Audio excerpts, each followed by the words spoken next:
अस्सलाम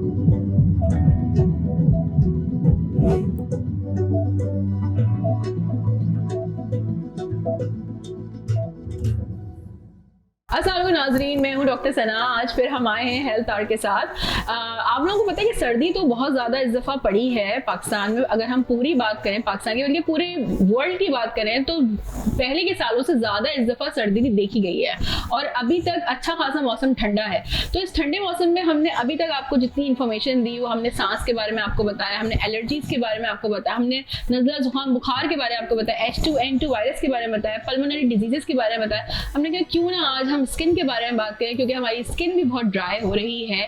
इस सिलसिले में हमने दावत दी डॉक्टर काशिफ अहमद मलिक को, जो कि एक डर्मेटोलॉजिस्ट हैं, बहुत मशहूर हैं, आपके फेवरेट हैं, और इनसे हम जितना चाहें इंफॉर्मेशन जो है आज लेंगे आप लोगों के लिए। आप लोगों के जो सवाल हैं हमारे पास, उन सवालों के जवाब लेंगे। अस्सलाम वालेकुम डॉक्टर साहब। अस्सलाम वालेकुम जी। First of all thank you very much for inviting and मैंने आपका नाम सही लिया? बिल्कुल सही लिया, थैंक यू वेरी मच। और मैं अक्सर कहता हूँ कि स्किन, हेड एंड नेल्स तीनों का है, बिकॉज अक्सर एक दो जगहों पे लिखा था माहिर से अमराद जिल्द, तो वो लोग समझते हैं सिर्फ स्किन तक है, तो बालों का भी हम करते हैं और नेल्स का भी करते हैं, और ऑफ कोर्स एस्थेटिक फिजिशियन तो कुछ प्रोसीजर्स भी मैं करता हूँ। लेकिन आपकी बात बिल्कुल सही है कि ये एक बड़ा इंपॉर्टेंट टॉपिक है, क्योंकि जैसी सर्दियां आती है ना तो बहुत सारी अपने साथ जल्दी बीमारियां भी लाती हैं, और चूंकि वेदर बहुत ज्यादा सर्द है और पूरे आपने बिल्कुल सही कहा, तो मैं आपको बेसिकली मैंने आपके लिए प्ले कार्ड्स बनाए कि सर्दी की जल्दी बीमारियां, ठीक है, स्किन, हेयर एंड नेल्स की डिसऑर्डर्स हैं in winters and in autumn. सबसे पहले तो सरफेस ड्राइनेस, आपकी स्किन की ड्राइनेस हो जाती है, आपकी स्कैल्प की ड्राइनेस हो जाती है। स्कैल्प ड्राई होके फ्लेक्स बनता है जो कि डैंड्रफ बन जाता है। अच्छा, स्केबीज डॉक्टर साहब आपको पता ही होगा, ये बहुत ही तकलीफदह बीमारी है जिसको आम जबान में खारिश कहते हैं। पूरे पूरे खानदान, अब यकीन है डॉक्टर साहब मेरे पास तो ऐसा केस आए कि पूरे पूरे मोहल्ले में फैली हुई है। ऐसा है, हाँ, जी, इट्स वेरी सैड, बिकॉज़ आपको पता है ये दुनिया मेरे घर में एक दफा हो चुकी है, जी, पूरी फैमिली। मुझे खुद 2 पेशेंट से लग चुकी है 2 दफा। तो ये हाईली कंटेजियस जी डॉक्टर साहब, अगर हाथ मिलाने से, साथ बैठने से भी हो जाती है ये। तो इसके अंदर ये होता है कि खारिश आपको रहती है, पूरी बॉडी पे इसका असर होता है। अच्छा, फिर इसके इन्फेक्शन होता है तो एंटीबायोटिक्स देनी पड़ती है। तो मैं पूरे घर का ट्रीटमेंट कराता हूँ स्केबीज का। और स्केबीज का याद रखिएगा कि इसका जो खारिश होती है वो शाम में ज्यादा होती है। स्केबीज में क्या होता है डॉक्टर साहब, एक सार्कोप्टेरा स्केबियाई है विच इज अ पैरासाइट जो आपकी स्किन में घुस जाता है और वो अंडे दे रहा होता है, और वो दिन ब दिन आपका वो बढ़ रहा होता है, वो ओवर क्राउडिंग की वजह से। बिल्कुल सही कह रहे हैं। जब मुझे हुआ स्केबीज तो मैं ना ये सोच के डिप्रेशन में चली गई थी कि पता नहीं कितनी ज्यादा मुझे जो है वो बढ़ जाती है वो। और इसका ऑफ कोर्स ट्रीटमेंट बहुत अच्छा है, बट बहुत स्पेसिफिक है। परमेथ्रिन जो गर्दन से लेकर पूरे जिस्म पे लगवाते हैं 24 आवर्स के बाद, हम कहते हैं 12 to 24 आवर्स के बाद हम कहते हैं वॉश कर दें।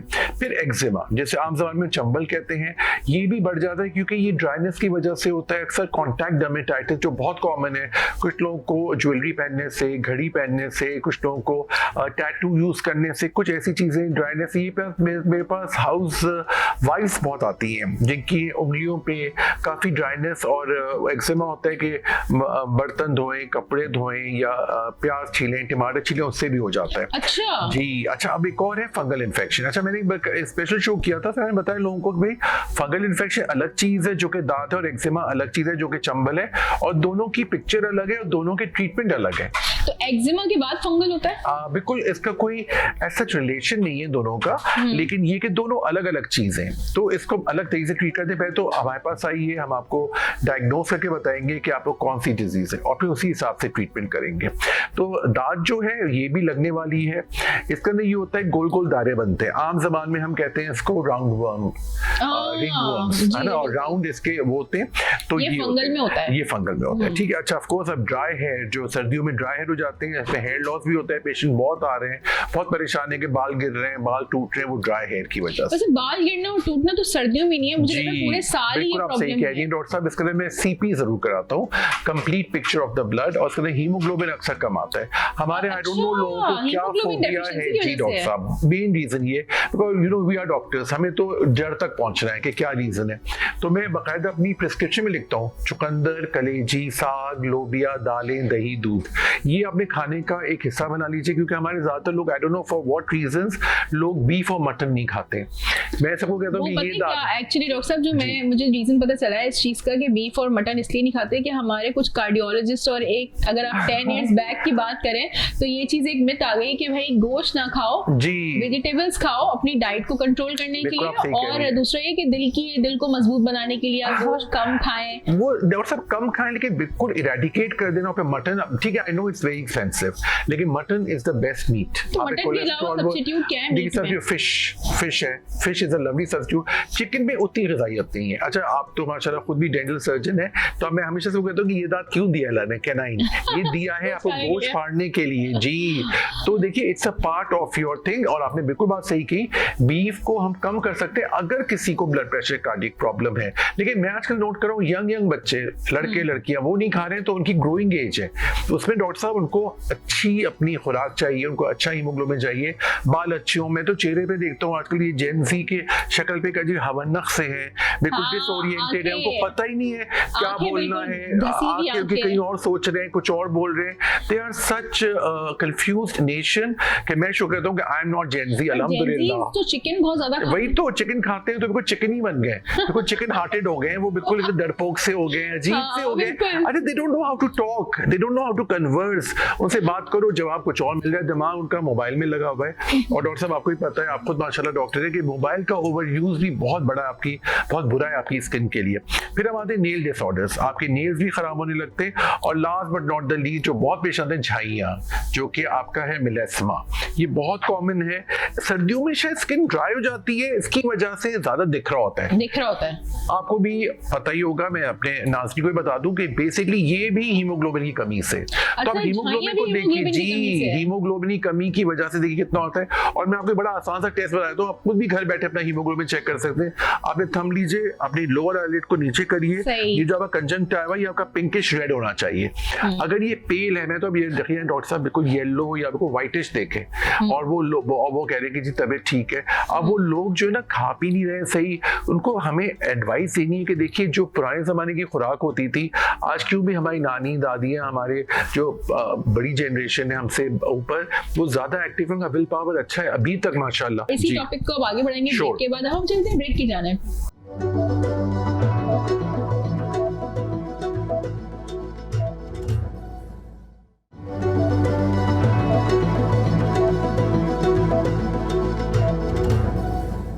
वेलकम बैक नाज़रीन, हम फिर से हाजिर हुए हैं। हम अपने टॉपिक को वहीं से आगे बढ़ाएंगे जी। डॉक्टर साहब, तो हम आखिर में बात कर रहे थे, कुछ टेस्ट किया आपने, बहुत अच्छी इन्फॉर्मेशन दी कि हमें टेस्ट कराने चाहिए। हमारे यहाँ टेस्ट का आपको पता रुझान है ही नहीं। अब हमने बहुत सारी बीमारियों के बारे में बात किया, अब मैं आपसे जानना चाहूंगी कि जो वाइटनिंग इंजेक्शंस हैं, ठीक है, मैंने जहाँ मैं बाहर काम करती रही वहाँ पे मैंने देखा कि वहाँ पे इसको वाइटनिंग इंजेक्शंस नहीं कहा जाता, ठीक है, सही। जैसे लेजर हेयर ट्रीटमेंट है, लेजर हेयर रिमूवल है, परमानेंट यहाँ पे बोलते हैं परमानेंट हेयर रिमूवल। अच्छा, मैं जहाँ पे काम करती थी तो वहाँ इसको परमानेंट नहीं बोला जाता था, सही है। तो वहाँ बोलते थे कि लेजर हेयर रिमूवल, ठीक है, और व्हाइटनिंग को बोलते थे मल्टीविटामिन या इम्यूनिटी बूस्टिंग।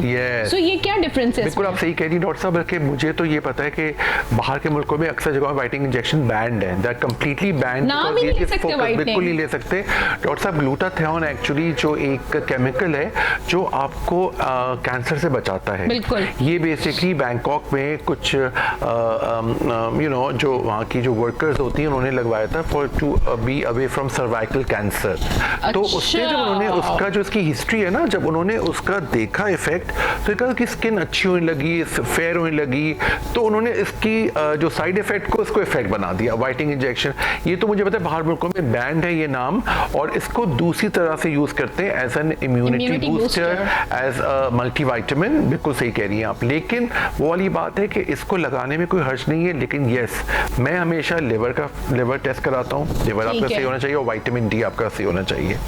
एक और चीज मैं सबको पेशेंट को गाइड करता हूँ, देखिए व्हाइटनिंग इंजेक्शन लगाने का मतलब कोई व्हाइट कर देगा, हर एक का पेशेंट का डिफरेंट एक हमारे पास एक रिजल्ट आता है। कुछ लोगों में बहुत फायदा करता है, मैंने पर्सनली लगाए हैं, मैंने पर्सनली इंजेक्शंस नहीं लगाए कुछ टाइम, बहुत कम, और कैप्सूल्स भी लिए हैं इसकी, मैं कैप्सूल्स लेती रहती हूँ यूजुअली। देखिए कैप्सूल्स आर वेरी सेफ, हाँ वेरी सेफ। अच्छा, मेरा मोटिव ना गोरा होना नहीं होता बेसिकली, मैं अपने नाज़रीन को भी बताऊंगी, मेरा मोटिव गोरा होना नहीं होता, मेरा ये होता है कि जब मुझे बहुत ज्यादा एलर्जीज हो रही होती हैं, बहुत ज्यादा फ्लू हो रहा है या कुछ इस तरह हो रहा है कंटिन्यूअसली, इम्यूनिटी बूस्टर, तो मैं ग्लूटाथियोन लेना शुरू कर देती हूँ फॉर अ टाइम बीइंग, ताकि मुझे जल्दी जल्दी इट्स अ विटामिन डॉक्टर साहब, जो कि आपकी इम्यूनिटी आपको पता होना चाहिए, ये क़ुव्वत मदाफ़ियत है जिसकी हम सबको ज़रूरत है।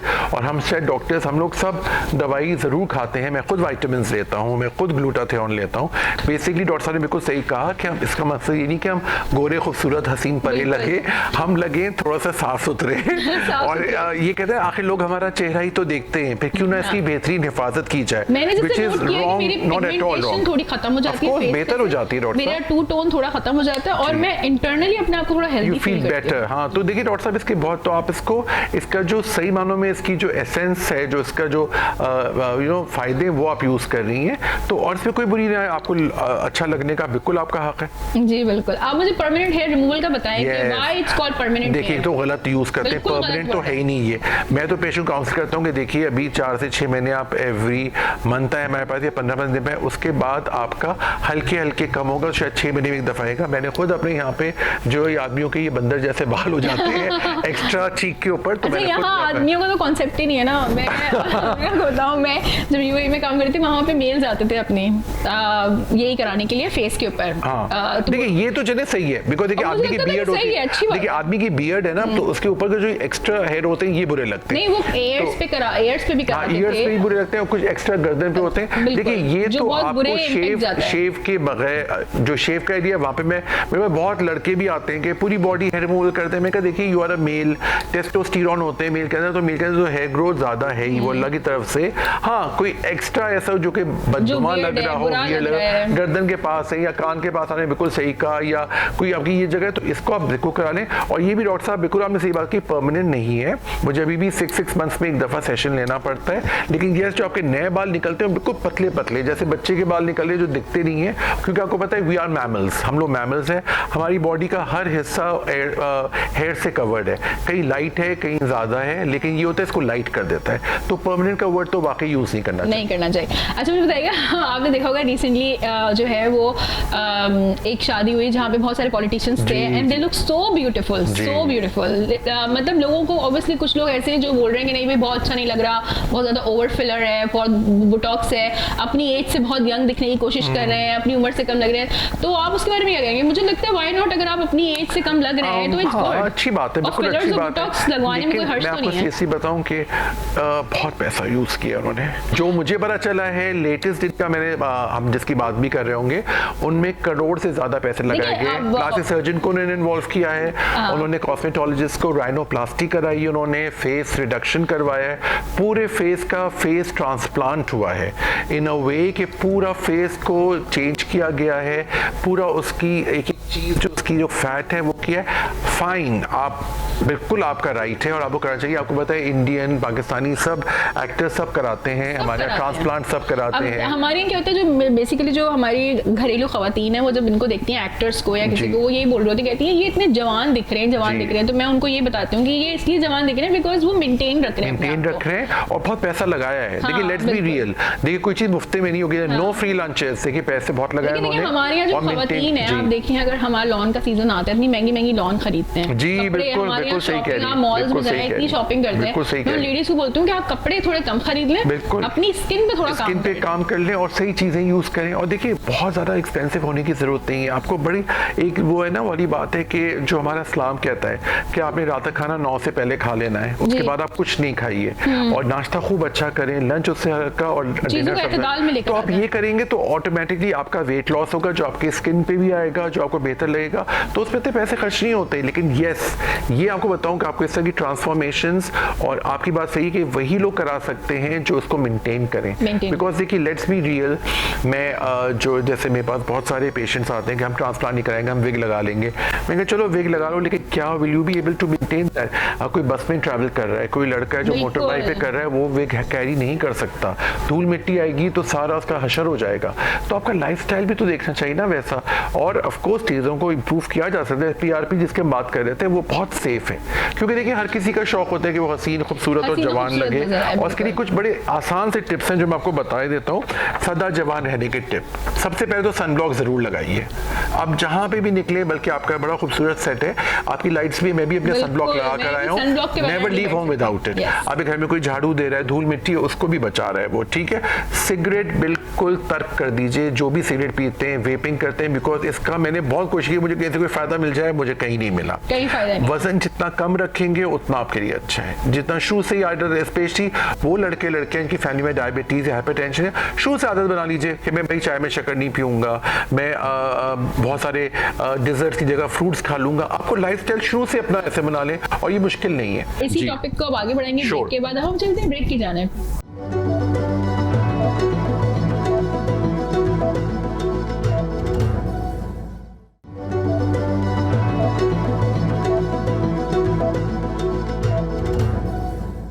वेलकम बैक नाज़रीन, हम फिर से हाजिर हुए हैं। हम अपने टॉपिक को वहीं से आगे बढ़ाएंगे। जी डॉक्टर साहब, फिर तीसरी बात ये कि आपको सब्जी और फलों का ज्यादा इस्तेमाल करें। आपको यूजुअली, मैं अक्सर कहता हूँ चाइनीज खाना खा लिया करो। चाइनीज में लोग सब्जियां खा लेते हैं, फिर ज्यादा पानी, वीक में 2 दिन तो चाइनीज एटलीस्ट 2 ताकि वेजिटेबल्स। अच्छा, नींद जो मैंने देखा है सही वक्त पर, ये स्पेशली हमारे जेन जी के लिए बहुत जरूरी है। तो हमारे मुझे तो आपको पता है 10 साढ़े 10 बहुत हुआ 11 बजे से नींद आना शुरू हो जाती है। और मैंने तो अपना वाईफाई ऑफ किया, और मैं डॉक्टर साहब, वी आर डॉक्टर्स, तो हमें कभी भी इमरजेंसी कॉल आ सकती है, तो मजबूरी है, तो ऑन रखते हैं अपना। वरना वाईफाई मैंने ऑफ कर दिया, क्योंकि वाईफाई असल मसला है, वो आपको तंग करता है। वाईफाई आपने ऑफ कर दिया, कभी घर में लाइट चली जाए आपको फौरन नींद आ जाएगी। जी बिल्कुल, और बहुत अच्छी आती है। तो अल्लाह का शुक्र है, मेरा तो शेड्यूल बना हुआ है। तो मैं सबको ये कहता हूँ कि आप नींद सही वक्त पे ले। आप बेशक, मैं तो बहुत स्टूडेंट्स आते हैं, माँ बाप से मैं कहता हूँ कि आप बच्चों के मोबाइल ले लिया करें रात के 10 बजे, ऑफ कर दीजिए। उसके बाद बोले तहज्जुद पे, फजर पे उठें और दिन भर रखें, नो प्रॉब्लम। लेकिन रात में जो नींद दी है ना अल्लाह ताला ने, 9 से लेकर 10 बजे से लेकर फजर तक, उसको तो हमारे बड़े भी यूज करने लग गए हैं। एक्चुअली यही तो मसला हो गया है ना कि दादा नाना ये एक वो बन गया है, लत लग गई है। पहले क्या होता था, पहले दादा नाना कंप्लेन करते थे कि बच्चे हमें टाइम नहीं देते। अब उनको भी वो जो टाइम हम देना चाह भी रहे होते, वो टाइम भी वो अपने फोन में गुजार देते हैं, क्योंकि उनको लगता है ठीक है। अच्छा, फिर मछली खाना चाहिए, अखरोट खाना चाहिए, बादाम, नींबू, ये सब चीजें बहुत जरूरी। सलाद का इस्तेमाल, और आखिरी में वर्जिश जरूर करें। वॉक वकाई बहुत ज़रूरी है, एटलीस्ट 15 to 20 मिनट्स तो आप रोज़ वॉक करें। मैं हालांकि नहीं कर पाता, लेकिन मुझे जब मौका मिलता है तो मैं ज़रूर वॉक करता हूँ। एक्चुअली वही बात है डॉक्टर साहब, हमारी सिचुएशन कभी ऐसी होती है, डर लगता है बाहर वॉक करते हुए, mobile snatching, so many other factors. तो आपके घर के पास कोई पार्क हो या कोई ऐसी जगह हो, या जिनके घर है छत पर, देखिए हर चीज़ का नेमुल बदल है, लेकिन आप उसको थोड़ी समझदारी से यूज़ करें। ज़रूरी नहीं, आपको पता है, स्पेशली कराची की बात करूंगा, it's such a beautiful city, महंगे से महंगा खाना, सबसे सस्ता खाना मिल जाएगा आपको ढूंढना पड़ता है। तो आप महंगा भी तो क्वालिटी में अच्छा नहीं है। वही अब क्या वही दैट इज डिबेटेबल, बिल्कुल आप सही कह रही हैं, दैट इज डिबेटेबल। लेकिन वो वाली बात है ना डॉक्टर साहब के, हमें बहुत ही ज्यादा अपने आप को एक वो रखना पड़ता है। आपको ये भी डॉक्टर्स भी बहुत सस्ते सस्ते मिल जाएंगे, लेकिन आप पहले ये तो चेक करो कि डिग्री है कि नहीं है, फिर आपको पता चल जाएगा कि वो टेक्नीशियन डॉक्टर बने हुए। तो ये आपका फर्ज है, हमारे अवाम का फर्ज है कि वो चेकआउट करें कि वेदर दे आर। आप हम लोग की, मुझे भी वेबसाइट पे देख रहे हैं, मेरा एक आपका पूरा बैकग्राउंड आ जाएगा, हर चीज एक एक चीज आपके सामने आ जाएगी। अब यकीन है हम लोग तो जितने एक्सपोज्ड हैं कोई भी नहीं है, विच इज ओके, अल्लाह का शुक्र है, हमें कोई डर नहीं है, कोई हमने किसी का हक नहीं मारा है, कोई गलत काम नहीं किया। लेकिन ये हमारी आवाम का फर्ज है कि वो जिस डॉक्टर के पास जाएं, वो ये ना देखें कि फीस ज्यादा है, जी पूरा इन्वेस्टिगेट करें, गूगल करें। तो देखिए आप स्पेशली हमारी जो न्यू जनरेशन को मैं कहूँगा, आप अपनी टेक्नोलॉजी को सही इस्तेमाल करें। इट्स लवली टेक्नोलॉजी, और ये बड़ी आसानी कर दी है आपने। अक्सर वर्ड्स होते हैं, प्रोनाउंसिएशन होते हैं, अक्सर चीजें होती हैं जो उनको पता नहीं होती, तो हम कहीं ना कहीं इस्लाह करना के बजाय हम लोगों को मिसगाइड करते हैं। डॉक्टर साहब, आपने एक्सरसाइज की बात करी, तो मैं आपसे एक बात जानना चाहूंगी, जिम्स वगैरह में जहां हम जाते हैं एक्सरसाइज करने के लिए, तो वहां पर आपने देखा होगा स्वेटिंग हो रही होती है। फिर एक आपका क्लाइंट आया, उसने एक्सरसाइज करी, वो गया, दूसरा क्लाइंट उधर ही आ गया। कुछ जिम्स में ऐसा अच्छा है कि वो लोग डिसइंफेक्ट कर देते हैं, लेकिन मोस्टली ऐसा नहीं होता, क्योंकि मैं भी जहां जाती हूँ वहां थोड़ा बहुत डिसइंफेक्ट होता है, लेकिन इतना फ्रीक्वेंटली डिसइंफेक्शन नहीं होता। सही कह रही हैं। तो वहां पे कितने चांसेस होते हैं इन्फेक्शंस लगने के? अच्छा देखिए, सबसे सबसे पहले तो आपको अपना तौलिया अलग रखनी है, बिल्कुल किसी से भी शेयर नहीं करें, और टी शर्ट भी वाली पहने जो कॉटन की हो और उसमें कोई रेक्सीन या कोई मिक्स ना हो। एक होती है डिजीज जो कि माइल्ड फंगल इन्फेक्शन, जिसको टीनिया वर्सी कलर कहते हैं। आपकी बॉडी पे वाइट पैचेस पड़ जाते हैं, लोग इतना डर जाते हैं, इतना परेशान होकर आते हैं बस कि हमें विटिलिगो है, फुलबेरी जैसे कहते हैं, या जिसे बरस कहते हैं। लेकिन हम उनको बता दें कि नहीं, ये आपको एक्सेसिव स्वेटिंग या एक दूसरे की तौलिया यूज़ करने से, या जिम वाले लोग ज़्यादा यूज़ करते हैं, तो आप इसको ज़रूर चेकआउट करें। अच्छा, इसमें एक बड़ी अजीब सी चीज़ होती है डॉक्टर साहब, टीनिया वर्सी कलर में कोई ना खारिश है, ना जलन है, ना तकलीफ है, आपकी बॉडी पे से पैचेस पड़ते हैं जो फेस तक आ सकते हैं। तो लोग बड़े परेशान आते हैं जी। तो उसका पूरा एक ट्रीटमेंट होता है, उसके मैं कुछ ब्लड टेस्ट करवाता हूँ, फिर उसकी खास गोली आती है फ्लूकोनाजोल। अच्छा, उसकी भी डोज आप याद रखिएगा 2 है, 2 फ्लूकोनाजोल हर हफ्ते में एक दफ़ा खानी है, लेकिन according to the patient's extent of the disease. Just don't go randomly to anyone के वो सस्ता है, वो ये उसका पेशेंट्स बहुत है। देखिए, ये बहुत सारे पेशेंट्स होने, ये इसकी निशानी नहीं है कि आप अच्छे डॉक्टर हैं। ये आपको खुद गूगल करना है, आपको खुद फाइंड करना है, और आपको एक वाइब्स आ जाती है डॉक्टर साहब। आपको जैसे मेरे पास पेशेंट्स आते हैं, स्पेशली कभी कभी कुछ पेशेंट आते हैं जिनको अल्लाह का शुक्र है कोई मसला नहीं होता, लेकिन वो बार बार कहते हैं ये दाग देखें, तो उनको समझाते हैं हम प्यार से कि वो कि भाई ठीक है,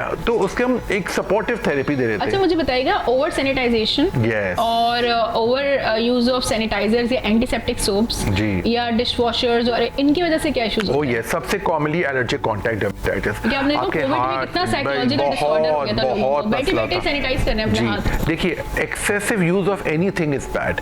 अच्छा, इसके अंदर जो ऐसे केमिकल्स होते हैं जो कि आपकी स्किन को इतना ड्राई कर देते हैं, आपके फ्लेक्स निकलने लगते हैं, कभी कभी कुछ लोगों के तो हाथ अजीब से हो जाते हैं, और फिर ये एक ओसीडी बन जाता है, ऑब्सेसिव कंपल्सिव डिसऑर्डर, कि पेशेंट जो होता है वो बिल्कुल 10 दफ़ा हाथ धोएगा, 5-6 दफ़ा पैर धोएगा। तो देखिए, अपने आप को हर चीज़ से आपको एक अगेन वाली बात है, we have to keep a balance. Sanitiser में 79% अल्कोहल होता है, देखिए ना, which is not good for everyone. Of course. तो देखिए, उसके अंदर एलर्जीज होती हैं, तो आपको over use of anything is bad. मैं कहता हूँ नॉर्मल, मैं तो आम कहता हूँ जो लोग पेशेंट होते हैं कि भाई एक वाइट वाला आम साबुन इस्तेमाल कर लिया करो, वो बेहतर है। कि ये भी नहीं कि वो साबुन 10-10 दफ़ा हाथ धो रहे हैं, आप 10-10 दफ़ा फेस वॉश करें। नो, आपको जैसे सर्दियों में चूंकि ड्राइनेस हो जाती है, तो आप 2 या 3 या 4 दफ़ा you can use it, because जितना ज़्यादा यूज़ करेंगे उतनी ड्राइनेस बढ़ जाएगी। तो ये सैनिटाइजर्स जो होते हैं, ये इनका भी यूसेज आपको एक एतदाल में रखना है, चाहे आपको एलर्जीज ना हो। और ये डिशवॉशर्स? यस, डिशवॉशर तो it's only use for dish washing. और देखिए, मैंने जैसे ग्लव्स पहने, यस, देखिए ग्लव्स पहन के डिश वॉशिंग किया करें, ये सबके लिए। Thank you so much doctor साहब, आपके साथ मुझे पता है नाज़रीन को तो बहुत कुछ सीखा होगा, लेकिन मैंने आज बहुत कुछ सीखा है आपसे, और मेरी नॉलेज बहुत ज़्यादा इंक्रीज हुई है। आई होप आप लोग की भी नॉलेज इंक्रीज हुई है। नेक्स्ट वीक फिर मिलेंगे इंशाल्लाह किसी और टॉपिक के साथ इसी शो पे। अल्लाह हाफिज़।